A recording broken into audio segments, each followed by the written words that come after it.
नमस्कार साथियों, गौरव ज्ञान धारा में आप सभी का स्वागत है। अपना आरबीएससी वाला बैच चल रहा था और इसी को कंटिन्यू करते हैं। आज ये सप्ताह की अंतिम क्लास है क्योंकि शुक्रवार को आप ये क्लास देख रहे हो और इसी को मैं गुरुवार को रिकॉर्ड कर रहा हूँ। अब ये तो आप लोगों को पता ही है कि जस्ट एक दिन पहले रिकॉर्ड करता हूँ क्योंकि 12 बजे क्लास आती है आप लोगों की, 12 बजे मैं स्कूल में होता हूँ, है ना। तो कई सारे विद्यार्थी भी पूछते हैं, गुरु जी आपकी ये लाइव क्लास चल रही है तो आप स्कूल से कैसे रहे हो। अरे बेटा, वो 12 बजे जो क्लास आती है ना, वो लाइव के जैसी दिखती है, लाइव होती नहीं है, प्रीमियर पे चलती है। पढ़ने वाले बच्चों के लिए सबसे बेस्ट क्लास होती है अपलोड वाली क्लास, जो प्रीमियर पे चलती है भाई। उसमें क्या होता है कि अपने बीच में कोई चर्चा नहीं होती, नहीं तो फिर आप लोगों के दिमाग में सवाल आते हैं, आप वो पूछते हो, हमें भी वो दिख जाते हैं, हम जवाब देने लग जाते हैं, पढ़ाई जाती है साइड में, चर्चा आती है बीच में। तो अपन तो चर्चा अपने को जो करनी होती तो अपन ने तो एक चैनल ही बना रखा है अलग से, बातचीत विद घाणेराव गौरव, जिसपे निरंतर बढ़िया बढ़िया आप लोगों के लिए पॉडकास्ट और बातचीत के शो आते हैं। उन्हें देखा करें, मोटिवेशनल है, सीखने को मिलेगा कुछ ना कुछ। फ्री समय जब भी हो तब देखा करें, ऐसा नहीं है कि किताब साइड में रखे और देखने बैठ गए। जब भी फ्री समय है, वो मेरा शौक है, वो जो बातचीत चर्चा वाला है ना, वो मेरा शौक है। मैं उस शौक को जी रहा हूँ और उस शौक को जीने के पीछे भी काफी सारे विद्यार्थियों का मार्गदर्शन हो जाएगा। बस यही है, मैं सिर्फ वैल्यू को जगह दूंगा वहां पे। इन्फ्लुएंसर वाला सीन अपार कौन है, ठीक है क्या। इन्फ्लुएंसर किनके इंस्टाग्राम माते के बढ़िया फॉलोवर है माने भी बुलाता वो वाला कौन है। जो बढ़िया काम करे, शिक्षाओं जुड़ियोड़ा है या समाज सेवाओं जुड़ियोड़ा है या जो भी बढ़िया काम करे, बाने बुला रहे हैं, ठीक है। चलिए तो आते हैं अपन क्लास पे। अब क्लास में कल भाई साहब राणा सांगा की कहानी में मजा आया था कि नहीं आया था। हाँ, तो राणा सांगा वाली कहानी में मजा लिया है। अब कल अपन ने खानवा का युद्ध पढ़ा है, आज अपन पढ़ते हैं हल्दी घाटी का युद्ध। लेकिन हल्दी घाटी के युद्ध से पहले और राणा सांगा के बाद जो अपने को पढ़ने हैं वो कुछ शासक है जो पढ़ने जरूरी है, जिनके अंदर राणा सांगा के बाद में अपन सीधे ही चलते हैं। आज मेन मुख्य रूप से तो जैसे आ जाएंगे आपके उदय सिंह, आ गए महाराणा प्रताप, मेन तो महाराणा प्रताप है। अब देखो राणा सांगा, राणा सांगा के बाद आप लोगों को मैंने कल बताया भी था कि राणा सांगा के बाद में शासक बनते हैं रतन सिंह, ठीक है। राणा सांगा के देखो पुत्रों के अंदर आप देखोगे तो रतन सिंह आ गए, रतन सिंह। फिर इनके बाद में जो है आप लोगों को ध्यान रखना, एक इनके पुत्र थे भोजराज, ठीक है, मीराबाई से विवाह होता है जिनका। फिर एक ये भी ध्यान रखना है कि विक्रमादित्य थे। कौन थे? विक्रमादित्य। और उसके बाद में ध्यान रखना है कि उदय सिंह, ठीक है। उदय सिंह का नंबर सबसे लास्ट में लगेगा। और सबसे पहले अपन बात करते हैं किसकी? रतन सिंह जी की। देखो रतन सिंह जी जो है थोड़ा टाइम ही शासन करियो है, ज्यादा टाइम शासन कौन करियो है, लेकिन रतन सिंह जी जब शासन करियो नहीं तो ध्यान रखियो कि रतन सिंह जी चोरी चुपके नहीं एक विवाह कर लियो। क्यों विवाह करियो? पृथ्वीराज कछुआ हो एक, मेरा शासक कछुआ शासक है, पृथ्वीराज कछुआ, पृथ्वीराज कछुआ की पुत्री से विवाह। और चोरी छाने करियो, चौड़े धाड़े करियो हो कौन, मतलब चोरी चुपके से विवाह किया था कि हाँ इनके जो प्रेम प्रसंग हो गया, विवाह कर लिया इन्होंने। रतन सिंह जी ने किसी को बताया नहीं, और राजकुमारी जो थी, राजकुमारी ने भी किसी को नहीं बताया।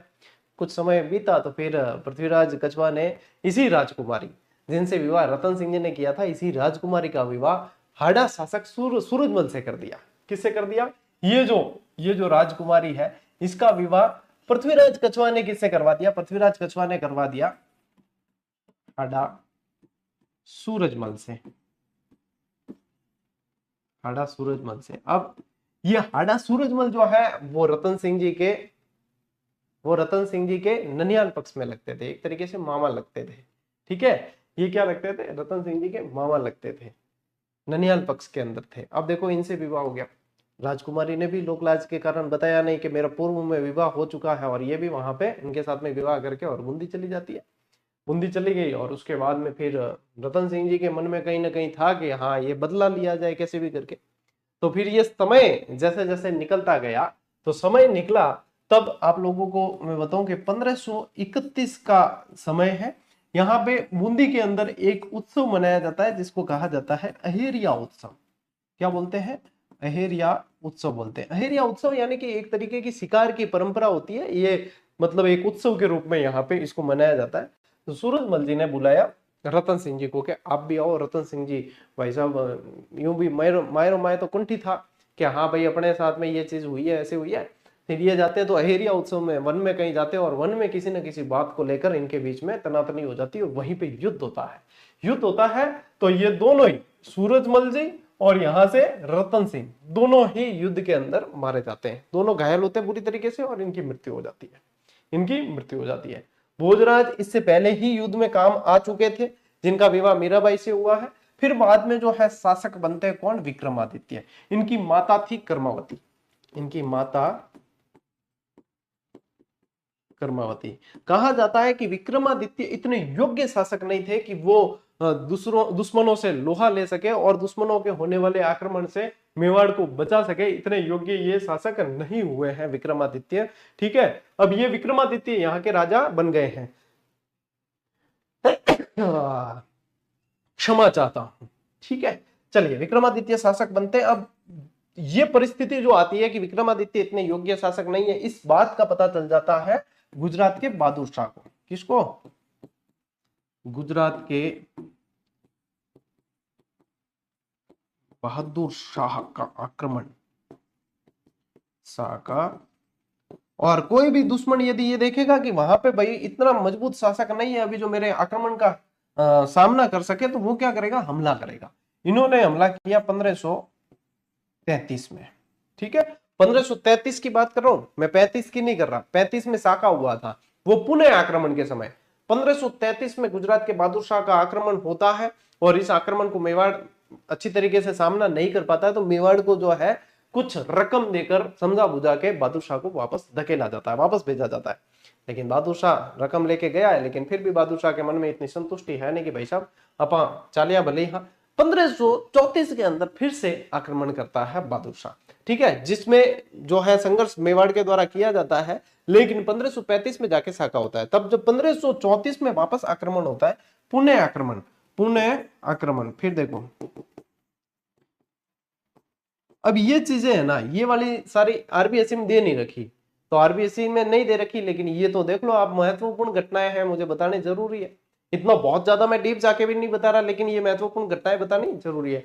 1534-35 की बात है, पुणे आक्रमण 1534-35 वाला सत्र चला है एक तरीके से। यहाँ पे पुणे आक्रमण करता है बहादुर शाह। तो इस समय जो है एक व्यक्ति होता है पद्म शाह नाम का, रानी कर्मावती उसे हुमायूं के पास भेजती है कि हुमायूं वहां का मुगल शासक है दिल्ली का, तो उनसे सहायता लाई जाए।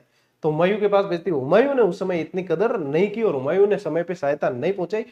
रानी कर्मावती ने राखी भेजी थी हुमायूं के लिए, रक्षा सूत्र भेजा था और कहा था कि हमारी रक्षा की जाए। उसने रक्षा नहीं की, बहादुर शाह का यहाँ पे आक्रमण हो गया। तो रानी कर्मावती ने क्या किया कि उदय सिंह और विक्रमादित्य दोनों को बूंदी भेज दिया, ननियाल। उदय सिंह और विक्रमादित्य को कहा भेज दिया? बूंदी, ननियाल भेज दिया। और यहाँ पे सेना के नेतृत्व का भार दे दिया रावत बाघ सिंह को। किसको दे दिया? रावत बाघ सिंह को सेना के नेतृत्व का भार दिया। और महिलाओं का नेतृत्व कौन कर रही थी? रानी कर्मावती कर रही थी। बहुत समय तक संघर्ष हुआ, लेकिन एक स्थिति ऐसी आ गई कि अब जो है संघर्ष झेल पाना मुश्किल है। तो राजपूतों ने केसरिया बाना धारण किया और क्या भाई अब तो जितनों को मार सकते हैं हम, 10-15 को मार के और फिर काम आ जाएंगे।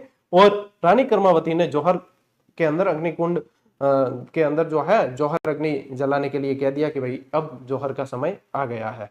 तो रानी कर्मावती के नेतृत्व में तो हुआ था जौहर, और रावत बाघ सिंह के नेतृत्व में, ठीक है, सलूम्बर के थे जो रावत बाघ सिंह नहीं कोठरिया के थे, तो उनके रावत बाघ सिंह के नेतृत्व के अंदर जो है वहां पे केसरिया होता है और यहाँ पे जौहर होता है। यानी कि ये मेवाड़ का दूसरा शाखा है जो 1535 में होता है। 1535 में मेवाड़ का दूसरा शाखा इस समय होता है। तो ये देख लो, तो विक्रमादित्य को एक तरीके से कमजोर शासक माना गया है। अब इस दरमियान फिर बाद में विक्रमादित्य फिर वापस जो है आकर थोड़ा सा राजपाट यहाँ पे संभालते हैं। तब क्या होता है कि इस दरमियान पृथ्वीराज सिसोदिया की एक दासी पत्नी होती है। तो देखो, पृथ्वीराज सिसोदिया है, जानो ना पृथ्वीराज सिसोदिया कौन है? कल पूरी स्टोरी बताइए। पृथ्वीराज सिसोदिया की का दासी पुत्र ये कह सकते हो। और दासी कौन थी यदि पूछे तो ध्यान रखना, उसका नाम था पुतल दे। क्या नाम था? पुतल दे। इसका दासी पुत्र हुआ बनवीर। बनवीर ने उस समय जो है यहाँ पे आके और विक्रमादित्य की हत्या कर दी। विक्रमादित्य की हत्या की तो हाहाकार मच गया सब जगह, और उदय सिंह को ढूंढ रहा है बनवीर कि अब मैं उदय सिंह को मारूंगा। उदय सिंह की दाई थी उस समय पन्ना दाई। उदय सिंह की दाई कौन थी? पन्ना दाई। अब पन्ना दाई वाली कहानी आप सभी को पता है, फिर भी मैं बता दूं कि उदय सिंह की दाई पन्ना दाई थी। जैसे उन्हें यह पता चलता है कि बनवीर जो है खून से लथपथ तलवार लेकर विक्रमादित्य की हत्या कर चुका है और उदय सिंह की हत्या करना चाह रहा है, और ऐसे में वो उन दोनों की हत्या करके राजा बनना चाहता है। पन्ना दाई ने आप देखा न ताओ, पन्ना दाई का पुत्र चंदन और उदय सिंह साथ में खेलते थे, एक उम्र के थे, एक जैसे दिखते थे। तो पन्ना दाई ने उस समय अपने भारी मन के साथ चंदन को खाना खिलाया और उदय सिंह की जगह सुलाया है। और उदय सिंह को जो है वहां से कीरत बारी, जो झूठी पत्तलें उठाता था दुर्ग की, उस कीरत बारी के टोकरे में छुपाकर दुर्ग से बाहर भेजा। और वहां से जो है वो कीरत बारी जाता है कुंभलगढ़। कुंभलगढ़ के जो मतलब रक्षक होते हैं दुर्ग के, जिनका नाम था आसकरण, ठीक है, या आसा शाह के नाम से जाना जाता है, उनको उदय सिंह को सौंप दिया जाता है। और इधर पीछे बनवीर जब आता है तो चंदन को उदय सिंह समझ के मार देता है। पन्ना दाई ने देखो अपने पुत्र का बलिदान दिया है मेवाड़ के वंश को बचाने के लिए, और इतिहास में ये बहुत बड़ा बलिदान माना जाता है। और पन्ना दाई के आज भी यशोगान जो है अपन करते हैं कि ये पन्ना दाई जैसी कोई भी दाई मां नहीं हो सकती। तो ये छोटी सी एक स्टोरी आप लोगों को ध्यान रखनी बनवीर वाली। फिर बनवीर को बाद में जो है मावली के युद्ध में उदय सिंह फिर हराते हैं। मावली के युद्ध में 1540 के अंदर वो युद्ध होता है। मावली के युद्ध में बनवीर को हराकर वापस मेवाड़ पे अधिकार करते हैं। ये बीच का एक थोड़ा सा सेशन था, मैंने उदय सिंह की भी काफी सारी चीजें बता दी है। आप यहां से स्क्रीनशॉट लो। अब चलते हैं अपन नोट्स मेकिंग पैटर्न पे।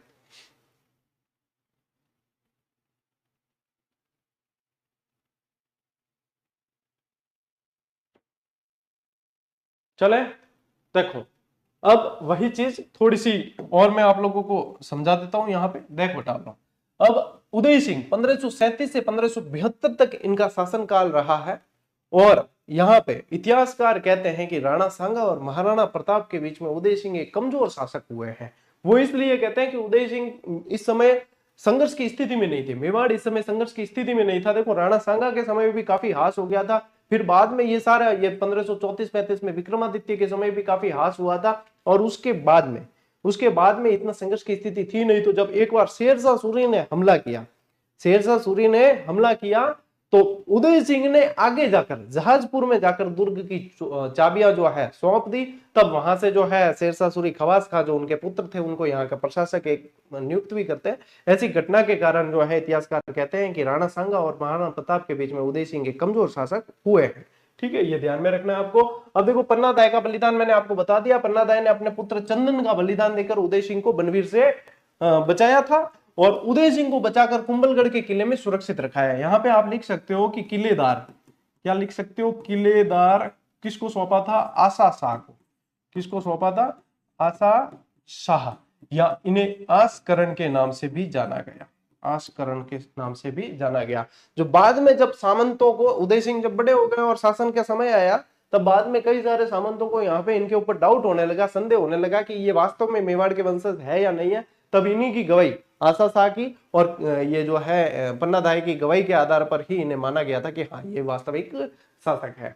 तो यहां से ये ध्यान रखना है। राज्याभिषेक देखो, मारवाड़ के शासक मालदेव के सहयोग से 1537 में कुंभलगढ़ में ही उदय सिंह का राज्याभिषेक हुआ है। कुंभलगढ़ के अंदर ही हुआ है, 1537 में इनका राज्याभिषेक होता है, ये ध्यान रखना है। अब देखो उदयपुर की स्थापना, राजधानी उदय सिंह ने 1559 में उदयपुर को नगर बसाया था। देखो 1459 में जोधपुर नगर बसाया गया और 1559 के अंदर आपको ध्यान रखना है कि आपके उदयपुर नगर को बसाया गया है। ठीक है, ये चीज आप लोगों को ध्यान रखनी है। अब इन्होंने उदयपुर के अंदर उदय सागर झील और मोती मगरी के सुंदर महलों का भी निर्माण करवाया। लेकिन टाबरो एक युद्ध जो आरबीएससी के ई किताब में कौन दियोड़ो वो मैं बता दूं कि 1557 में एक युद्ध हुआ। देखो 1540 के अंदर तो ध्यान रखना, 1540 मावली के युद्ध में, मावली के युद्ध में बनवीर को हराया। ठीक है, और एक होता है 1557 का हरमाड़ा का युद्ध। 1557 का हरमाड़ा का युद्ध होता है। ये किसके बीच होता है? ये होता है हाजी खां पठान, हाजी खां पठान वर्सेस उदय सिंह। अब हाजी खां पठान का साथ इस समय कौन देते हैं? मालदेव देते हैं मारवाड़ के। और ये युद्ध हुआ किस लिए? एक रंग राय नाम की पात्र थी। कौन थी? रंग राय। रंग राय पातर। पातर मतलब एक तरीके से कह सकते हो आप वेश्या। ठीक है, रंग राय नाम की एक पात्र थी, उसको उदय सिंह ने कहा था कि ये मुझे दे दे। हाजी खान ने, हाजी खान उस समय अजमेर के सूबेदार हुआ करते थे, हाजी खान ने मना कर दिया, कौन मिला? इसलिए भी युद्ध हो जाते थे, बताओ, इसलिए भी युद्ध हो जाते थे। तो हाजी खान ने मना कर दिया कि नहीं देंगे, और इसी कारण जो है इनका युद्ध हुआ। और उदय सिंह को इस युद्ध में पराजय का मुंह देखना पड़ा था। उदय सिंह को इस युद्ध में पराजय का मुंह देखना पड़ा था, ये आप लोगों को ध्यान रखना है। तो ये उदय सिंह के बारे में जो है जानकारी कुछ आप लोगों को ध्यान रखनी है। ठीक है, 1572 में होली के दिन इनकी मृत्यु हो जाती है, ये ध्यान रखना। 1572 होली के दिन मृत्यु। और इसी दिन महाराणा प्रताप का राज्याभिषेक होता है। प्रथम राज्याभिषेक होता है, दूसरा राज्याभिषेक महाराणा प्रताप का कुंभलगढ़ के अंदर होता है। अब ले स्क्रीनशॉट एक बार।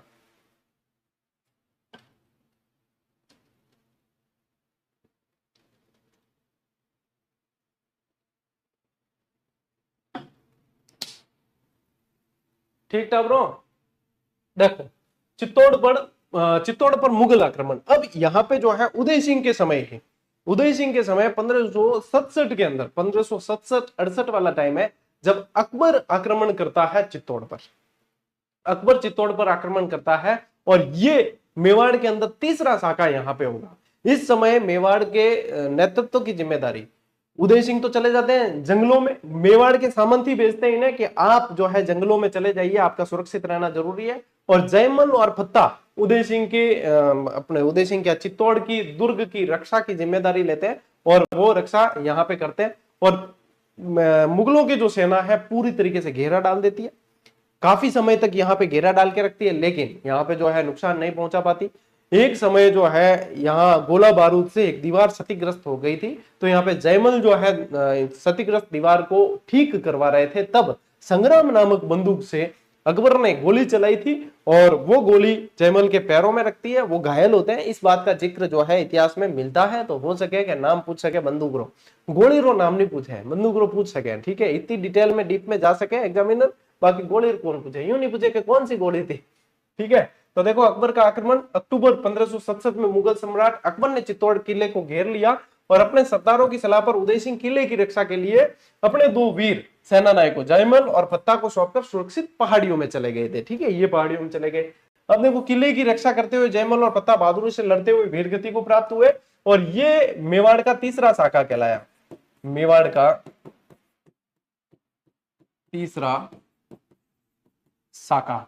कहते हैं कि इस समय अकबर की सेना ने भीषण नरसंहार किया था, और इतना खतरनाक नरसंहार हुआ था कि सबसे ऊपर वाले पॉल पर, मतलब यूं क्या कि भैरो बच्चियों बिन के भैंस के बच्चे को क्या बोलते हैं, पाडो के पाडो जो है वो बहतो खून की नदी के अंदर बहता बहता नीचे आ गया था, जहां पे आकर रुका उसे पाडन पॉल कहा गया, ऐसा भी इतिहासकार लिखते हैं। ठीक है, तो ये ध्यान रखना है यहाँ पे। और जयमल और पत्ता इतनी बहादुरी से लड़े, जयमल पत्ता और कल्लाजी राठौड़, इसमें कल्लाजी राठौड़ भी लड़े थे, ये भी ध्यान रखना।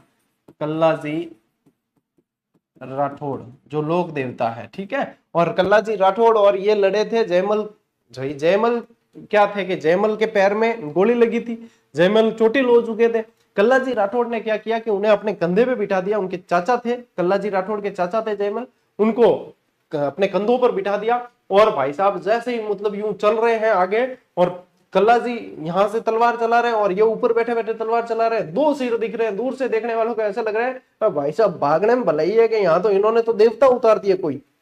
तो किसी ने पूछा कि कौन से देवता है, कि दो सिर और चार हाथ वाले देवता, और गाजर मूली के जैसे सर्वदा नाश करते हुए आगे बढ़ रहे हैं, अब अपनी खैर नहीं है कि भागो यहाँ से। तो ऐसा वहां पे सीन क्रिएट हो गया था।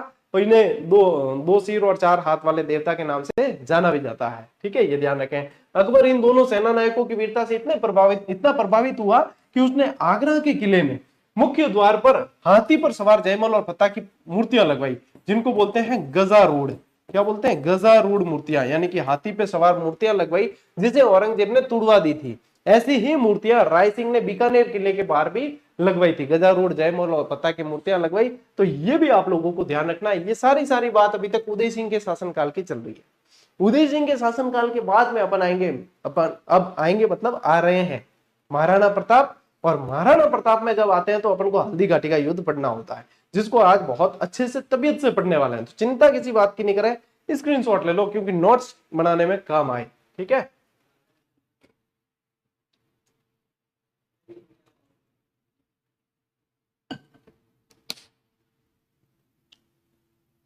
ठीक। देखो अब आते हैं अपन महाराणा प्रताप के ऊपर।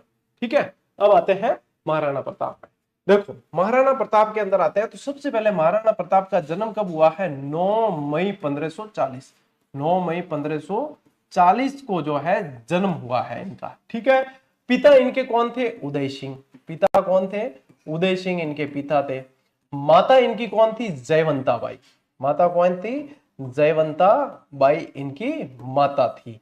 भाई इनके देखो जगमाल, ठीक है, जगमाल और शक्ति सिंह। ये बाद में पता भी चलेगा, जगमाल और शक्ति सिंह बाद में जो है अकबर की शरण में चले जाते हैं, लेकिन शक्ति सिंह बाद में फिर वापस जो है आते हैं यहाँ पे जब हल्दी घाटी के युद्ध में चेतक घायल हो जाता पूरी तरीके से और मुगल सैनिक उनका पीछा कर रहे होते हैं, जब शक्ति सिंह अपना घोड़ा देने के लिए आते हैं और कहते हैं नीले घोड़े रे असवार, इस तरीके से बताते हैं। अमर काव्य वंशावली के अंदर इसका जिक्र भी देखने को मिलता है। ठीक है, पत्नी इनकी कौन थी? अजब दे। पत्री छियर बाई। छियर बाई, क्या ध्यान रखोगे? छिहर बाई और अजब दे। पुत्र अमर सिंह। पुत्र अमर सिंह। ठीक है, प्रमुख युद्ध कौन से लड़े हैं? तो देखो एक तो सबसे मुख्य है हल्दी घाटी का युद्ध, एक तो है हल्दी घाटी का युद्ध है और एक है दिवेर का युद्ध। एक है दिवेर का युद्ध है। ठीक है, दिवेर का युद्ध है। उपनाम इन्हें बचपन में कीका के नाम से पुकारते थे, क्योंकि देखो ये क्या है कि जनजातियों के बीच में पले बड़े हैं, जिसमें से भील जनजाति बहुत मुख्य और वो इन्हें कीका के नाम से जानती थी। इसके अलावा इन्हें वीर शिरोमणि के नाम से जाना जाता है। इन्हें वीर शिरोमणि, वीर शिरोमणि। हिंदुआ सूरज, हिंदुआ सूरज। गुहिलोत राणा, गुहिलोत राणा। मेवाड़ केसरी। इन सारे उपनामों से इन्हें जाना जाता है। घोड़ा इनका कौन था? चेतक। घोड़ा कौन था? चेतक। और हाथी था राम प्रसाद। हाथी था राम प्रसाद। और छतरी इनकी बांडोली में, केजड़ बांध के किनारे, बांडोली के अंदर केजड़ बांध के किनारे, केजड़ बांध के किनारे। 8 खंबिया है। ठीक है, तो ये बेसिक परिचय है जो दे नहीं रखा आरबीएससी के अंदर, लेकिन आप लोगों को थोड़ा सा ध्यान रखना है, जानकारी ध्यान रखनी है। ठीक है, लेट आओ। अब आप अच्छा पर अटे 9 मई 1540 को कुंभलगढ़ के बादल महल में जन्म होता है। कहां होता है? बादल महल में। बादल महल के अंदर इनका जन्म होता है और शासनकाल देखो 1572 से 1597 ईस्वी तक रहता है। इनका राज्याभिषेक के संबंधित देखो, महाराणा उदय सिंह ने जगमाल को उत्तराधिकारी बनाया था, क्योंकि धीरबाई जी थे, भटियाणी धीरबाई जी थे जो उदय सिंह के प्रिय रानी थी, तो उनके प्रभाव में आके जगमाल को उत्तराधिकारी बनाया, जबकि योग्य और बड़े पुत्र महाराणा प्रताप हुए थे, तो उत्तराधिकारी बनाया। लेकिन सरदारों ने विरोध के कारण प्रताप 1572 ईस्वी में गद्दी पर बैठे। वहीं पे जहां पे इनका अंतिम संस्कार किया, वहीं पे सरदारों ने महाराणा प्रताप का राज्याभिषेक कर दिया। ठीक है, राज्याभिषेक किया। बाद में कुंभलगढ़ में फिर से पुनः राज्याभिषेक जरूर होता है इनका, तो ये भी आप लोगों को ध्यान रखना है। ठीक है, लीजिए स्क्रीनशॉट।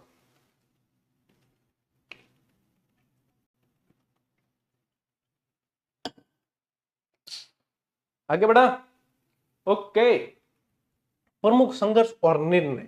ठीक है भाई टावरों, देखो प्रताप के सामने 2 विकल्प थे, अकबर की अधीनता स्वीकार करना या स्वतंत्रता के लिए संघर्ष करना, और उन्होंने संघर्ष को चुना है। उन्होंने संघर्ष को चुना, अपन सभी जानते हैं। तो उन्होंने मेवाड़ को संगठित किया और सामंतों और भीलों का एक गुट बनाया। सबसे पहले संभवतः महाराणा प्रताप ही थे जिन्होंने भीलों को उच्च पद दिए और उन्हें एक अच्छे तरीके से सेना के अंदर शामिल किया। भीलों को पहली बार सैन्य व्यवस्था में ऊंचे पद देकर सम्मानित किया, यह चीज भी आपको ध्यान रखनी है। मुगलों से सुरक्षित रहकर युद्ध की तैयारी करने के लिए उन्होंने अपना निवास स्थान गोगुंदा से कुंभलगढ़ स्थानांतरित कर दिया, क्योंकि इनका देखो राज्याभिषेक गोगुंदा में हुआ है। ठीक है, जहां पे उदय सिंह का अंतिम संस्कार हुआ। लेकिन इन्होंने कुंभलगढ़ स्थानांतरित इसलिए किया क्योंकि इन्होंने छापामार युद्ध प्रणाली को ज्यादा तवज्जो दी। छापामार युद्ध प्रणाली में कम सैनिकों के साथ भी जो है मुगलों को छकाया है इन्होंने। इसमें होता ये है कि ये यहाँ के रास्तों से, तंग रास्तों से वगैरह से बहुत परिचित होते हैं, तो इन्होंने इस युद्ध पद्धति को काम में लिया कि जहां से सेना निकलेगी वहीं से इनको जो है परेशान करेंगे, छापा मार, यानी कि छापा मार के युद्ध करेंगे। ठीक है, तो ये आप लोगों को थोड़ा सा ध्यान रखना है। देखो, मेवाड़ मुगल संबंध और कूटनीति। अब मेवाड़ के जो शासक हुए हैं, ठीक है, ये मुगलों के साथ में विवाह संबंध नहीं करना चाहते थे, और मुगल जो है वो कैसे भी करके इनसे संबंध स्थापित करना चाहते थे कि अधीनता स्वीकार कर ले। तो इन्होंने इसके लिए बहुत प्रयास किया है। अकबर मेवाड़ को अपने अधीन करना चाहता था, इसके लिए उसने 1572 से 1576 ईस्वी के बीच 4 शिष्टमंडल भेजे। अब देखो यहाँ पे आरबीएससी में आपके 1572 से 76 दे रखा है, लेकिन ये शिष्टमंडल तो 1572 और 73 में भेज दिए। 72 में एक भेजा, बाकी सारे 73 के अंदर भेजे हैं। ठीक है, लेकिन यहाँ पे 76 इसलिए दे रखा है आरबीएससी के अंदर क्योंकि हल्दीघाटी का युद्ध जो है वो 1576 के अंदर होता है। तो इसको याद करने का एक तरीका है जो सर्वमान्य है, JMBT, ऐसे ट्रिक से याद करना है। क्या ट्रिक याद करनी है? JMBT sorry, JMBT। अब देखो, जे से जलाल खां कोरची, M से मान सिंह, B से भगवान सिंह और T से टोडरमल। अब इसमें पूछा जाता है क्रम, इसमें क्या पूछते हैं? क्रम पूछते हैं, इसीलिए ये इस तरीके से आप लोगों को ध्यान रखना है, इसीलिए इस तरीके से ध्यान रखना है। अब देखो इसमें क्या हुआ कि जलाल खां को भेजा नवंबर 1572 में। कब भेजा? नवंबर 1572 में। इनको भेजा है जून के अंदर। इनको कब भेजा है? इनको भेजा है जून 1573, जून 1573। भगवान दास को भेजा है सितंबर 1573 और टोडरमल को भेजा है दिसंबर 1573। ठीक है, तो ये आप लोगों को भी याद करना है। अब शिष्टमंडल चारों जो है 1572 और 73 में भेज दिए, लेकिन चारों का रिजल्ट नेगेटिव था। नेगेटिव रिजल्ट होने का मतलब है कि अधीनता स्वीकार नहीं की। अब इसमें जलाल खां कोरची वाली स्टोरी नहीं पूछते, लेकिन मान सिंह वाली चीजें पूछी जाती है। मान सिंह वाली स्टोरी सुनो कि एक बार गुजरात अभियान से मान सिंह जी निकल गए थे मेवाड़ से, तो संदेशा अकबर ने भिजाया कि मान सिंह जी आते समय आप भी राजपूत हो, महाराणा प्रताप भी राजपूत है, तो आते समय आप जो है बात करके आना कि महाराणा प्रताप को समझाना कि अपने साथ में मिल जाए, अधीनता स्वीकार कर ले, वो वहां शासन करे, कोई दिक्कत नहीं है, लेकिन अपने अधीन करे। ये अकबर ने संदेश देकर भेजा। मान सिंह जी पहले ही, मतलब मान सिंह जी वंश और वो तो वैवाहिक संबंध स्थापित कर ही उड़ा, मान सिंह जी तो अकबर शरण में यहाँ। मान सिंह जी के जो हुक्म मैं बात करते हुए आऊंगा, कोई दिक्कत नहीं है, मैं मना लूंगा महाराणा प्रताप को। कॉन्फिडेंस मान सिंह जी का बड़ा हाई, और मान सिंह जी तो आज भी 2026 में भी चर्चा में था, ध्यान ही है। तो ए चीजा के अपन मान सिंह जी ने पूछा, क्योंकि इतिहास में बहुत सारा द्वंद्व चल रहा है, ध्यान ही नहीं पड़े। कोई कटे कह रहा है, कोई कटे कह रहा है कि मान सिंह जी की मुलाकात गोगुंदा में हुई के उदय सागर की झील की पाल माते हुई के। तो अब देखो स्टोरी ऐसी है, उदय सागर झील की पाल वाली स्टोरी सुनो कि कुछ इतिहासकार ये कहते हैं कि मानसिंह और महाराणा प्रताप की मुलाकात उदय सागर झील की पाल पे हुई। कुछ इतिहासकार कहते हैं मानसिंह और अमर सिंह की मुलाकात हुई थी ये, और उसमें हुआ ये था कि मान सिंह जो है जैसे आते हैं तो फिर कहते हैं कि अमर सिंह और महाराणा प्रताप ने अमर सिंह जी को मिलने भेजा कि मान सिंह आए हैं, आप मिल के आओ। तो वहां पे मान सिंह जी जब जाते हैं तो अमर सिंह को देखते हैं, महाराणा प्रताप उन्हें दिखते नहीं है। तब पूछते हैं वो कि महाराणा प्रताप कहाँ है? तो अमर सिंह जी कहते हैं कि पिताजी का स्वास्थ्य थोड़ा ठीक नहीं है, तो पिताजी नहीं आए हैं, मैं आया हूँ, बताइए आप क्या संदेश लेकर आए हैं। मान सिंह की उस समय खोपड़ी खराब होती है। मान सिंह कहता है कि हमने मुगलों से वैवाहिक संबंध स्थापित किए, ऐसा सोचता है वो कि हमने मुगलों से वैवाहिक संबंध स्थापित किए, शायद इसीलिए महाराणा प्रताप मेरे से मिलना उचित नहीं समझ रहे हैं। फिर मान सिंह जो है अमर सिंह जी को कहते हैं कि बहुत जल्द मैं आऊंगा आपके पिताजी का इलाज करने, बहुत जल्द आऊंगा। अमर सिंह जी क्या कम है, हमसा कह दियो गए आप भी आयो ना, आपने फूफा जी ने भी लेना आयो। ठीक है, कि फूफा जी मतलब अकबर, के आप भी आना और अकबर को भी लेके आना, हम भी स्वागत करना जानते हैं। तो कुछ इतिहासकार ये कहते हैं, कुछ कहते हैं कि उदय सागर झील की पाल पे जो है मान सिंह और महाराणा प्रताप की मुलाकात हुई थी। कुछ कहते हैं कि इनकी मुलाकात गोगुंदा में हुई थी ऐसा। तो मान सिंह यहाँ से अपने आप को अपमानित सा महसूस करते हैं और जाते हैं, और सीधा संदेश अकबर के पास में जब जाते हैं तब अकबर को कहते हैं कि जब कभी भी मेवाड़ पे आक्रमण करने का अवसर आएगा तो सेनापति का जो है नेतृत्व सेना का, वो मुझे करने का अवसर मिलना चाहिए, मैं इसका जो है बदला लेना चाहता हूं। उनके मन में एक, मान सिंह के मन में ये एक कुंठा सी हो गई है, ये मेरा जो है अपमान हुआ है। तो इस तरीके से स्टोरी चलती है। अकबर सोचता है कि मान सिंह जी जो है राजकुमार है, इनके पिताजी भगवान दास जी जिंदा है, तो हो सकता है कि महाराणा प्रताप इसलिए नहीं मिले होगा, भगवान दास जिंदा है, भगवान दास को भेज कर देख लेते हैं। फिर भगवान दास को भेजा तो नेगेटिव रिपोर्ट। फिर टोडरमल को भेजा कि टोडरमल अर्थशास्त्र का बहुत ज्ञाता था, तो मतलब होशियार आदमी था टोडरमल, कि कैसे भी करके जो है मना लेगा। लेकिन टोडरमल का भी रिजल्ट नेगेटिव, कि किसी भी तरीके से संधि समझौता नहीं होगा। आपको क्रम पूछा जाता है, ध्यान रखना। प्रताप ने संधि के कोई रुचि नहीं दिखाई, जिसके परिणाम स्वरूप युद्ध की स्थिति बन चुकी थी। एज ऑब्वियस अब क्या था, अंतिम ऑप्शन युद्ध था। ठीक है, स्क्रीनशॉट लीजिए।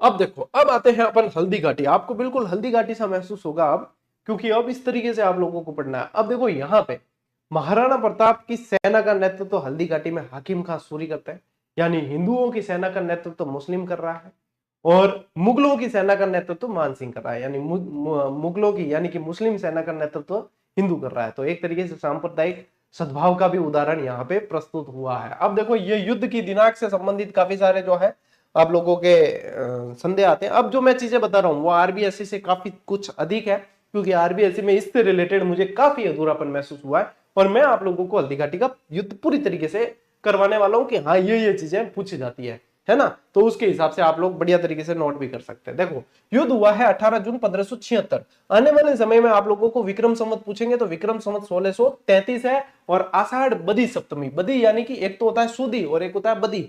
सुदी यानी उजाला पक्ष, बदी यानी अंधेरा पक्ष। तो यह आषाढ़ बदी सप्तमी के दिन युद्ध हुआ है, और विक्रम संवत 1633। लेकिन गोपीनाथ शर्मा कहते हैं कि यह युद्ध 21 जून 1576 को हुआ है। वो कहते हैं कि 18 जून को तो सेना चली थी और वहां से चली, और फिर आते आते यहाँ पे जो है 21 जून 1576 को यह युद्ध हुआ है। तो ये ऐसे ऐसे मतलब काफी सारे इसके अंदर जो है डाउट चलते हैं, ये ध्यान रखना। युद्ध अकबर और प्रताप की सेना के मध्य लड़ा गया, लेकिन अकबर की सेना का सेनापति कौन था, मान सिंह था, और प्रताप की सेना का हरावल का सेनापति कौन था, हाकिम खां सूरी। हरावल यानी कि सेना की अग्रिम पंक्ति, और चंद्रावल होती है अंतिम पंक्ति।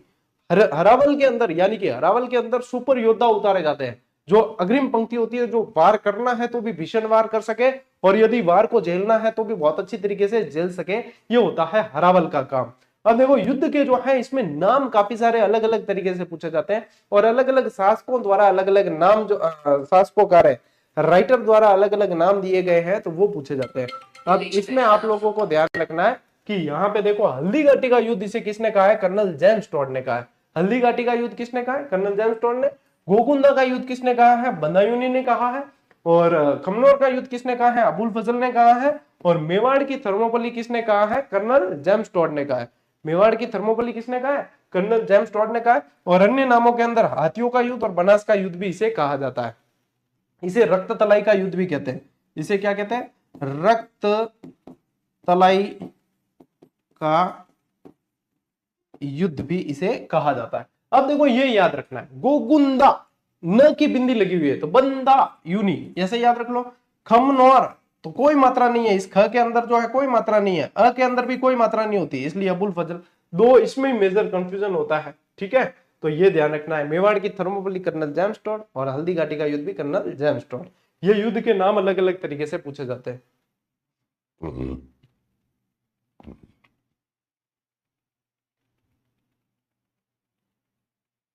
तो ये आप लोगों को ध्यान रखना है अच्छी तरीके से, ठीक है ना।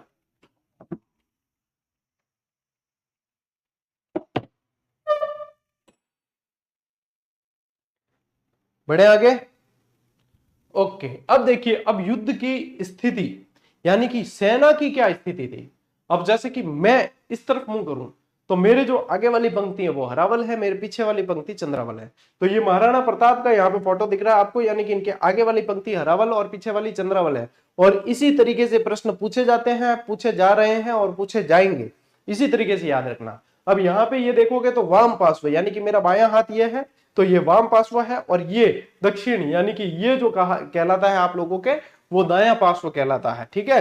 तो ये इस तरीके से आप लोगों को ध्यान रखना है। अब देखो, ये पूछा जाता है कि इनके हरावल में कौन थे, तो हाकिम खां सूरी इनका नेतृत्व कर रहा था। तो हाकिम खां सूरी के साथ में रावत सांगा, किशन दास, भीम सिंह और रामदास राठौड़, ये थे हरावल के अंदर और ये पूछे जाते हैं। चंद्रावल में कौन थे ये भी पूछे जाते हैं। तो पीछे वाली जो है ये चंद्रावल है। राणा पुंजा जो भील सेनापति थे, जगन्नाथ, जैसाचारण, कृष्णदास चुंडावत जिन्होंने राज्याभिषेक के समय महाराणा प्रताप को तलवार बांधी थी वो कृष्णदास चुंडावत थे, पुरोहित गोपीनाथ और मेहता रतनचंद ये चंद्रावल के अंदर थे, सेना के पीछे वाली पंक्ति के अंदर। ठीक है, वाम पार्श्व यानी बाएं पार्श्व में कौन थे, झाला मन्ना, मानसिंह सोनग्रा और झाला बीदा थे। अब देखो मानसिंह यहाँ पे भी है, मानसिंह अकबर की सेना में भी है, लेकिन वो मानसिंह कछवा थे, ये मानसिंह सोनग्रा है, तो ये ध्यान रखना आप लोगों को। ठीक है, और दाएं पार्श्व में कौन थे, राम सिंह तंवर, राम सिंह तंवर इनका पूरा नाम था, और इनके यहाँ पे राम सिंह तंवर या राम शाह भी लिखा मिलेगा। ठीक है, कंफ्यूज मत होना, राम सिंह तंवर या राम शाह, और इनके 3 पुत्र सालीवार, भवानी सिंह और प्रताप सिंह। और ये प्रश्न भाई साहब इतना जबरदस्त बना था अभी रीट के एग्जाम के अंदर, और ऐसे का ऐसे पूछा गया, और उनमें ये चीजें पूछी गई जो मैं 3 साल से पढ़ा रहा हूं हल्दी घाटी के युद्ध में, कि ये चीजें याद करो, ये पूछी जाएगी, ये पूछी जाएगी। इसीलिए ये जो है बहुत काम की क्लास है। फिर भामाशाह, ताराचंद और अनूप सिंह ये भी दाएं पार्श्व के अंदर थे। तो ये थी महाराणा प्रताप की सेना की स्थिति कि किस जगह कौन खड़ा था, और ये भी पूछा जाता है, ऐसा नहीं है कि अपन खाली पढ़ रहे हैं। और ये भी ध्यान रखना कि सेना का अनुपात जो था वो 1:4 था, 1 यानी कि अपने महाराणा प्रताप की सेना और 4 यानी कि अकबर की सेना। यानी मान लीजिए 10,000 महाराणा प्रताप की सेना में सैनिक है तो अकबर की सेना के अंदर 40,000 सैनिक है। इतना जबरदस्त और बड़ा अंतर था। ठीक है, ले स्क्रीनशॉट, आगे बढ़ा वजह। अब देखो ये पढ़ा है तो मानसिंह की सेना का भी जो है इसकी भी स्थिति जानो, और इनमें से भी प्रश्न बन चुका है और इसलिए ये स्थिति जाननी जरूरी है। अब उसमें प्रश्न जो बना था वो टावरो वो प्रश्न बनियो कि मतलब कौन शामिल था और कौन नहीं था। तो यहाँ पे जब सेना की स्थिति देख रहे तो ये तो चीज क्लियर हो ही जाती है, लेकिन जब ये चीज पूछी जाएगी कि कौन कहाँ खड़ा था तब आप लोगों के ये बहुत काम आने वाला है। तो देखो मानसिंह, जैसे कि मानसिंह आ गया मध्य भाग में, मानसिंह के दाएं पार्श्व के अंदर सैयद अहमद खां था और बाएं पार्श्व के अंदर गाजी खां बदख्शी और लूणकरण था। और इसके मध्य भाग के अंदर मानसिंह के साथ में यहाँ पे मानसिंह के साथ मध्य भाग में कौन था, ख्वाजा मोहम्मद रबी बदख्शी, मानसिंह खुद था, शिहाबुद्दीन और अली मुराद उज्बेक था। और हरावल के अंदर कौन था, सैयद हासिम बरहा, जगन्नाथ कछवा, जो जगन्नाथ कछवा बाद में अंतिम आक्रमण भी करता है मेवाड़ के ऊपर, और आसफ खां।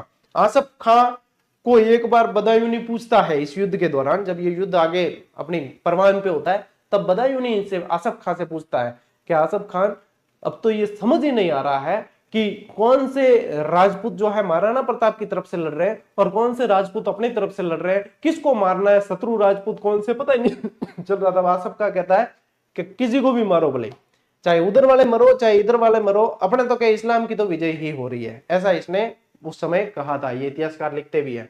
और चंद्रावल में पीछे कौन था, मेहतर खां था, और कौन था, माधो सिंह कछवा, जो आरक्षित रिजर्व सेना के अंदर था। रिजर्व सेना में माधो सिंह कछवा था। और भाई साहब अकबर खुद कहां बैठा था, मैगजीन दुर्ग के अंदर जो है अकबर भी पहले से ही आ चुका था। तो अब ये जो है युद्ध की स्थिति मैंने आप लोगों को बता दी, युद्ध की घटनाएं अब मैं आप लोगों को बताऊंगा, पहले इसका स्क्रीनशॉट ले लो एक बार। अब देखो क्या हुआ कि महाराणा प्रताप जैसे ही आगे बढ़ते हैं तो महाराणा प्रताप के सैनिक केंद्र जो था वो पूछा जाएगा गोगुंदा। कौन सा था, गोगुंदा। और मानसिंह का सैनिक केंद्र एम से एम याद रखना, ठीक है, एम से एम क्या याद रखोगे, यानी कि मांडलगढ़ था। और देखो प्रताप का युद्ध से पूर्व अंतिम पड़ाव ये लोसिंग गांव था, और लोसिंग गांव में अभी जब मेवाड़ गया था तो मैंने वहां से वीडियो बना के आप लोगों को बताया भी था कि ये लोसिंग गांव में, वहां से निकला, सब सारी चीजें देख के आया। तो ये जो है इसका इनका अंतिम लोह सिंह, यानी सिंह कौन है, सिंह है महाराणा प्रताप। तो महाराणा प्रताप के अंदर ध्यान रखना जो लोहा ले सके ऐसा सिंह, तो लोसिंग गांव। और मानसिंह का युद्ध का अंतिम पड़ाव कौन था, कि जो मोड़ा पड़े देखो मानसिंह, तो मोलेला। मोलेला मानसिंह के युद्ध से पूर्व अंतिम पड़ाव था। अब इसमें क्या हुआ, इसमें ये एक तरीके से हाथियों का युद्ध भी था, ठीक है, हाथियों का युद्ध यानी कि घमासान हाथियों के बीच में मची हुई थी। तो इसमें हाथी भी आप लोगों को याद रखना है। महाराणा प्रताप के हाथी का नाम राम प्रसाद, और प्रताप की ओर से और कौन लड़े, लूणा, खंडेराव और चक्रवाक। और अकबर की तरफ से लड़े गजराज, गजमुक्त, रणमादार, हवाई और मर्दाना। ये हाथी अकबर की तरफ से लड़े हैं। अब देखो, अब थोड़ी सी मैं आपको युद्ध की स्थिति बताता हूँ। युद्ध के अंदर हल्दी घाटी के अंदर सेनाएं दोनों आ डटी है। महाराणा प्रताप की सेना कम है लेकिन जोश हाई है। इनकी मुगलों की सेना ज्यादा है लेकिन जोश फिर भी इतना हाई नहीं है, क्योंकि धके कौन है, राजपूत पूरा का पूरा खार खाए उड़ा। तो कि भाई साहब आ जाओ, अब देखी जाएगी कि कौन कैसे है। तो जैसे ही युद्ध शुरू होता है तो पहला प्रहार राजपूतों का बहुत खतरनाक भीषण होता है, ठीक है, बहुत जबरदस्त प्रहार होता है और उसमें जो है मुगल सेना के पैर उखड़ने लगते हैं। समय जैसे जैसे बीतता है तो मुगल सेना के सैनिक जो है भागने शुरू होते हैं, पीछे की तरफ हटने शुरू होते हैं। जितने में यहीं से वो जो है पलट के चले जाते हैं, लेकिन जितने के अंदर जो है पीछे से मेहतर खां, अभी देखा ना चंद्रावल में कौन था, मानसिंह की या मेहतर का ऐसी अफवाह फैला देता है और जोर से घोषणा करता है कि भाई अपने शाही सेना के साथ में खुद शहंशाह आ रहे हैं, कि भाई अपने तो अकबर खुद शाही सेना के साथ में आ गया। तो बची हुई सेना जितनी थी उनको जोश चढ़ गया कि शाही सेना आ गई, यानी कि और अपन तो ऑलरेडी ज्यादा थे और भी अपने को साथ मिल गया, तो अब लड़ो बिंदास, कोई दिक्कत नहीं है। तब वापस जो है युद्ध की स्थिति पलटने लगी। अब एक सीन और सुनो कि जैसे जैसे जो है युद्ध आगे बढ़ता गया और चेतक भाई साहब बहुत खतरनाक था। चेतक के आगे ऐसे सुंड लगाई जाती थी नकली, क्योंकि चेतक की कदकाठी इतनी जबरदस्त थी कि हाथी से थोड़ा ही छोटा दिखता था, और दूर से यदि कोई देखता तो हाथी की नकली सुंड लगाते और इतना तेजी से चेतक आता था। हाथी की तो स्पीड कम होती है ना, सैनिक सोचते कि हाथी अब आ रहा है, जितने में तो चेतक बिजली की रफ्तार से आते हुए आगे, और ऊपर बैठे महाराणा प्रताप जो खचाखच गाजर मूली की तरह काटते हुए आगे बढ़ जाते। अब महाराणा प्रताप ने चेतक को टाप दिया और चेतक इशारे बहुत समझता था और सीधा चेतक जो है आगे बढ़ता है। मान सिंह का हाथी दिखाई देता है आगे, मान सिंह ऊपर हाथी पर बैठा हुआ है, महाराणा प्रताप टाप देते हैं और सीधा चेतक जो है अपने दोनों पैर रखता है हाथी के मस्तक पे और महाराणा प्रताप सीधा भाला जो है सीधा हौद में मारते हैं मान सिंह के। लेकिन मान सिंह की किस्मत अच्छी थी, महावत वहां पे मर जाता है, लेकिन मान सिंह हौदे में छुप जाते हैं। और जब वापस चेतक अपने पैर पीछे ले रहा होता है तो उस समय क्या करते थे कि हाथी के सूंड के हाथी दांत पे और ऐसे जो है वो जहरीले खंजर लगाया करते थे, ताकि जितने जहां कहीं मारेगा तो वहां पे जो है नुकसान पहुंचा सके। जब वापस चेतक उतर रहा था तो चेतक का पैर उसे कटता है और जहर बहुत तेजी से असर करने लगता है। और इस दरमियान जो है महाराणा प्रताप भी घायल हो जाते हैं पूरी तरीके से। अपने स्वामी को घायल होता हुआ जब देखता है चेतक की घायल हुआ है तो कुछ मेवाड़ के जो सैनिक होते, सामंत होते हैं, वो जो है ये प्रयास करते हैं कि महाराणा प्रताप युद्ध भूमि से बाहर चले जाए ताकि उनका जीवन जो है बचाया जा सके। और चेतक खुद महाराणा प्रताप को लेकर घायल अवस्था में युद्ध भूमि से बाहर की ओर निकलने लगता है। जब देखते हैं कि युद्ध भूमि से बाहर जो है चेतक बहुत स्पीड से चले जा रहा है और युद्ध भूमि से बाहर आ भी जाता है, तब एक 27 फीट का नाला होता है, उसे चेतक जो है जी जान से जो है कूदता है और अंतिम बार जो है वो अपने स्वामी को सुरक्षित पहुंचा देता है। उसके बाद में वो अपने प्राण त्याग देता है। इतने में कुछ मुगल सैनिक महाराणा प्रताप को वहां से निकलते हुए देख लेते हैं चेतक को, तो पीछा करते हैं और वो महाराणा प्रताप पे हमला करने ही वाले होते हैं। जितने भी पीछे से शक्ति सिंह आकर उन सैनिकों को मार देते हैं। शक्ति सिंह पहले ही अकबर की शरण में ही जा चुके थे, लेकिन अपने भाई को घायल अवस्था में देख के उनका सोया हुआ अभिमान फिर से जाग जाता है, स्वामी भक्ति जाग जाती है और वो वहां पे महाराणा प्रताप से माफी भी मांगते हैं और उन्हें अपना घोड़ा देते हैं। और ये जो है अमर काव्य वंशावली और इनके अंदर प्रमाण मिलते भी है इसके। तो ये थोड़ी सी युद्ध की घटना थी जो मैंने आप लोगों को बताई है। और ऐसा ही युद्ध राम प्रसाद हाथी के साथ भी हुआ। राम प्रसाद को प्राप्त करना भी अकबर का एक सपना था, तो उसको भी 7 हाथी 14 महावत द्वारा घेरा गया और कब्जे में किया गया। लेकिन जब मुगल खेमे में राम प्रसाद जाता है तो वो कुछ भी ग्रहण नहीं करता है, मुगलों का अन्न पानी कुछ भी ग्रहण नहीं करता है और अपने प्राण त्याग देता है। और जब राम प्रसाद को ये जीत लेते हैं मुगल, तो उस समय इसका नाम पीर प्रसाद रखा जाता है। लेकिन अकबर को बड़ा दुख होता है कि मैं महाराणा प्रताप को तो क्या ही अधीन करूंगा जब मैं उनके जो है मेवाड़ के किसी जानवर को ही अधीन नहीं कर पाया। तो ऐसा इतिहासकार बताते हैं और ये है अपने मेवाड़ का यशस्वी इतिहास, जिसे सुन के आप लोगों को बहुत अच्छा भी लगा होगा, याद करना है। फिर देखो युद्ध के बाद जो है प्रताप के घायल सैनिकों का इलाज कहाँ करवाया गया? कोलियारी गांव के अंदर करवाया। चेतक की मृत्यु पर शक्ति सिंह द्वारा प्रताप को घोड़ा देने का उल्लेख कहां मिलता है? अमर काव्य वंशावली और राज प्रशस्ति के अंदर मिलता है। प्रताप के राज चिन्ह उस समय कौन धारण करते हैं? तो झाला बीदा या झाला मान भी पढ़ने को मिलता है, दोनों एक ही व्यक्ति है। तो ये प्रताप के चिन्ह राज के चिन्ह धारण करके कुछ समय तक लड़ते हैं। हल्दी घाटी के बाद अकबर ने शाहबाज खां को 3 बार कुंभलगढ़ अभियान के लिए भेजा, जिसमें से 1578 में एक बार ही शाहबाज खान कुंभलगढ़ पे अधिकार कर पाया था, बाकी वो अधिकार नहीं कर पाया था। 1580 के अंदर शेरपुर गांव में अमर सिंह ने अब्दुल रहीम खान खाना के परिवार को बंदी बनाया, क्योंकि अब्दुल रहीम खान खाना को भेजा था यहाँ पे, तो अमर सिंह भाई साहब बहुत चंचला, अमर सिंह ने क्या किया कि इनको पराजित करके और इनके पूरे परिवार को ही बंदी बना दिया। जब ये खबर महाराणा प्रताप तक पहुंचती है तो महाराणा प्रताप उन्हें डांटते हैं और कहते हैं कि हमारी दुश्मनी है ना इनसे, मुगलों से है, इनके परिवार से नहीं है, ठीक है, हमारी दुश्मनी इन शासकों से है, परिवार इसमें बीच में नहीं आना चाहिए, आप ससम्मान परिवार को छोड़ के आए। तो इस बात से काफी प्रभावित हुआ था अकबर, ठीक है, तो ये वापस छुड़वा दिया। 1582 में देखो दिवेर का युद्ध होता है, दिवेर के युद्ध को मेवाड़ के मैराथन की संज्ञा दी गई है। 1582 में दिवेर का युद्ध होता है जब अकबर अपने चाचा सुल्तान खां, सरिया सुल्तान खां को भेजते हैं और इधर से लड़ने जाते हैं अमर सिंह। अमर सिंह भाई साहब युवा जोश, यदि अमर सिंह से पहले महाराणा प्रताप नहीं हुए होते तो अमर सिंह बहुत जबरदस्त शक्तिशाली इतिहास पढ़ा जाता, लेकिन एक वट वृक्ष के नीचे जो है छोटा बढ़िया पौधा भी होता है तो भी इतना वो जो है चर्चित नहीं रहता है। तो वही चीज है, महाराणा प्रताप वट वृक्ष हुए हैं। तो महाराणा प्रताप के बाद में बाकी अमर सिंह बहुत कुशल योद्धा थे, इतने कुशल योद्धा थे कि देखो दिवेर का जब ये युद्ध होता है जिसे कहा जाता है मेवाड़ का मैराथन, प्रताप के गौरव का प्रतीक, क्योंकि यहां से इन क्षेत्रों को वापस जीतना शुरू कर लिया था, यहां से जो हारे हुए क्षेत्र थे अपने वो वापस जीतने शुरू कर लिए थे शेरिमा सुल्तान खां और अमर सिंह के बीच। और अमर सिंह भाई साहब एक भाला फेंकते हैं और भाला जो है शेरिमा सुल्तान खां और घोड़े सहित जो है जमीन में धस जाता है और वहां पे बूथ बना देते, बूथ यानी कि मूर्ति बना देते शेरिमा सुल्तान खां को। यह देख के सेना भाग जाती है। दिवेर का युद्ध अपन जीत गए, दिवेर का युद्ध अपन जीत गए। ये थे अमर सिंह और अमर सिंह की ताकत, तो ये ध्यान रखना है। अकबर का अंतिम प्रयास जो हुआ है वो 1584 में जगन्नाथ कछवा के नेतृत्व में किया गया। इसके बाद में अकबर ने कोई प्रयास नहीं किया है मेवाड़ को जीतने के लिए। और 1582 के बाद में अपन ने मतलब अपन हल्दीघाटी वाले, अपन राजस्थान वाले, अपन ने फिर ये खोए हुए प्रदेश वापस जीतने शुरू कर लिए थे। तो ये था हल्दीघाटी और दिवेर का युद्ध। अभी और बाकी है, स्क्रीनशॉट लो।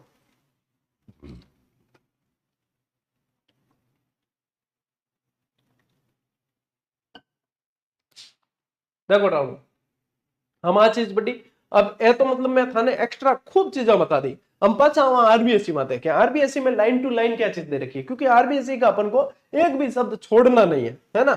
तो देखो आरबीएससी, अकबर ने मेवाड़ पर अधिकार के लिए कई अभियान भेजे लेकिन उसे कोई विशेष सफलता नहीं मिली। प्रमुख घटनाएं देखो, शेरपुर की घटना अभी मैंने बताया आपको 1580, तो प्रताप के पुत्र अमर सिंह ने मुगल शिविर पर आक्रमण कर अब्दुल रहीम खान खाना परिवार की महिलाओं को बंदी बना लिया परिवार से। प्रताप ने आदर्श प्रस्तुत करते हुए महिलाओं को ससम्मान वापस भेजने का आदेश दिया। दिवेर का युद्ध 1582, कुंवर अमर सिंह ने मुगल अधिकारी सुल्तान खां को हराकर उसे मार दिया और इस विजय से इस पर्वतीय क्षेत्र पर अधिकार पुनः कर लिया। कर्नल टॉड ने दिवेर के युद्ध को क्या कहा है, मेवाड़ का मैराथन कहा है। और मैंने बताया ना मेवाड़ के गौरव का प्रतीक, ये भी यही युद्ध कहलाता है, ये भी आप लोगों को ध्यान रखना है।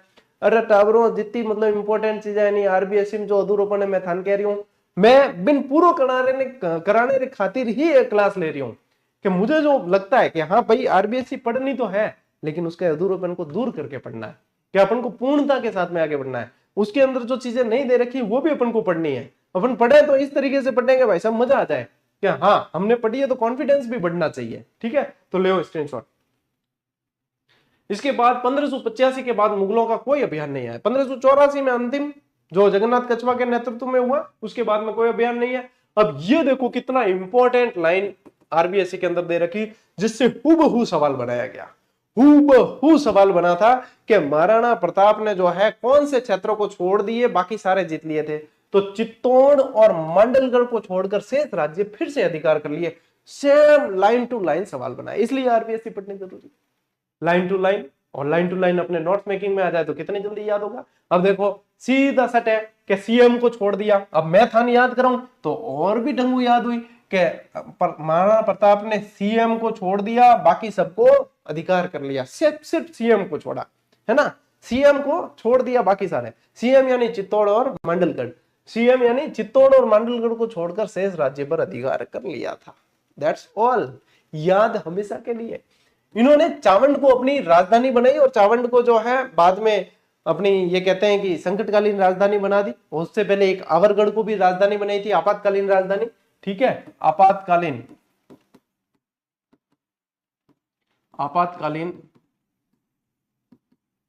राजधानी। ये किसको बनाई थी, अरे अभी बताया ना मैंने, हाँ आवरगढ़। मेरे रोहित शर्मा वाला असर आ रही है कि मैं भूलूं। एक मायरा की गुफा ध्यान रखना, मायरा की गुफा। महाराणा प्रताप का शस्त्रागार था यहाँ पे, क्या था? शस्त्रागार, मैं देख रहा हूं, ठीक है। मृत्यु महाराणा प्रताप की कब होती है? 19 जनवरी 1597। डेट याद रखना, डेट से प्रश्न पूछा जाएगा। महाराणा प्रताप का देहांत हो जाता है जब ये कहते हैं कि धनुष पर प्रत्यंचा चढ़ा रहे थे, उस समय जो है उनसे घायल हो जाते हैं उससे, और इनका जो है देहांत हो जाता है। इनका अंतिम संस्कार चावड़ के पास बांडोली गांव में किया गया, जहां केजड़ बांध के किनारे इनकी 8 खंबिया छतरी भी बनी हुई है, ठीक है।